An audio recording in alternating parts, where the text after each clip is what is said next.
Attention, ces propos sont ceux d'un professionnel, vous êtes prié de ne pas faire la même chose chez vous, l'abus d'alcool étant dangereux pour la santé. Bonjour à tous. Voilà l'été, avec lui arrive le temps de la glande au soleil et de longues bacchanales nocturnes à répétition. Enfin. Oui, parce qu'on a beau parfois le faire toute l'année comme votre serviteur ici présent, c'est toujours plus agréable l'été. De plus, l'été marque le départ, comme je l'expliquais précédemment, en vacances de pas mal d'encombrants qui s'en vont polluer de leur disgracieuse et irritante présence les plages de France et de Navarre, nous laissant ainsi le loisir de profiter de notre douce ville en toute quiétude une fois qu'elle est dépeuplée. L'été venu, pendant que de nombreux Toulousains sont partis, les fêtards dansent, et en général place de la Tiercerette. Et ce, même si les forces de l'ordre rôdent l'air sérieux, faisant le tour du quartier avec dans l'œil une lueur d'envie, tout contraints qu'ils sont de boire leur bière uniquement au commissariat, qui est en général un lieu bien plus triste, comme l'attesteront pas mal d'habitués d'Arnaud Bernard, qui se retrouvent un lendemain de cuite pour cause de dégrisement ou de dépôt de plainte pour vol à la dernière chance. J'en vois qui connaissent.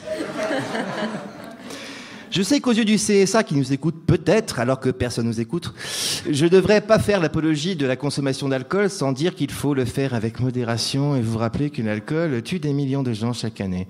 Ce qui est une pure hypocrisie sociale, vous en conviendrez. Cela reviendrait à dire baiser oui, mais ne jouissez pas. Ou bien, pour être plus juste, c'est comme dire achetez du tabac, s'il vous plaît, on veut des sous, mais ne le fumez pas, c'est dangereux, ah là là, ah là là, ah là là. Que voulez-vous, les empêcheurs de zoner en rond et les voleurs de libre arbitre se sont taillés la part de lion au fil du temps. Il faut bien qu'ils s'amusent, vu qu'ils ne boivent pas, ne fument pas et ne font certainement pas grand-chose d'autre non plus. Ou alors ils le font en cachette, ce qui est pour le coup la définition même du vice, ne leur en déplaise, tout pressés qu'ils sont de nous étiqueter comme dépravés. Il n'est jamais plus grand pervers qu'un hypocrite. À cul les rabat-joie, je n'oblige personne à faire comme moi, de toute façon. Je ne fais que faire valoir mon droit à la picole et à la déconnade, seul vrai plaisir qui nous restera le jour où il ne nous restera plus rien. De plus, c'est un héritage multimillénaire que nous célébrons en levant nos verres. Le premier homme qui a inventé l'alcool, je lui dis merci. Par contre, le connard qui a inventé l'abstinence, je le félicite pas. Qu'est-ce que c'est chiant! Essayez de supporter un repas de mariage sans picole et vous verrez. Et puis si Jésus, ce brave hippie sémite, transformait son sang en picrate à 9 degrés pour faire marrer les copains à table, c'est bien la preuve que ça ne doit pas être si mauvais que ça. Le Fils de Dieu ne saurait avoir tort, que celui qui n'a jamais zigzagué rentrant chez lui le soir lui jette la première bouteille.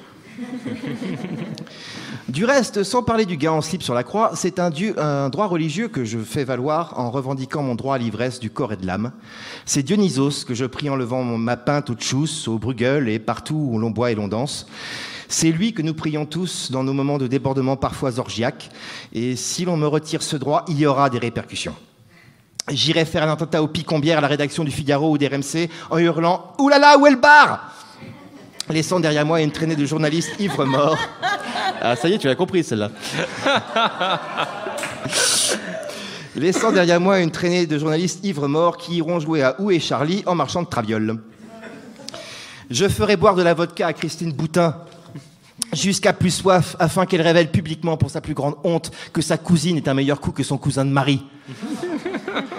Je kidnapperai Jean-François Copé pour lui faire boire tellement de pinard que quand je le relâcherai, on croira que c'est Jean-Louis Borloo. Quand il déambulera hagard en braillant « Marion Maréchal, nous voilà !» Qui veut bien l'entendre. Je ferai rendre gorge à l'orgueil, l'arrogance et l'hypocrisie publique, où qu'elle soit, jusqu'à ce qu'elle demande pardon ou qu'elle dise pourquoi. Et lorsqu'il ne nous restera plus, il restera plus rien de tous ces cuistres à cul de poule qui nous chient dans le cou qu'une masse éthylique et rigolarde, la foule en liesse se frappera le poitrail au son de ces mots libérateurs. Picole, picole outragé, picole brisé, picole martyrisé, mais picole libéré.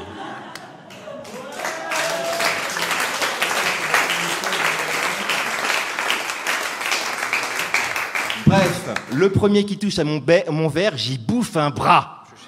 Loué soit le grand Dionysos, Lolo Bromillos, Lolo Dendrites, Lolo Eleutherios, Lolo Enorches. Merci.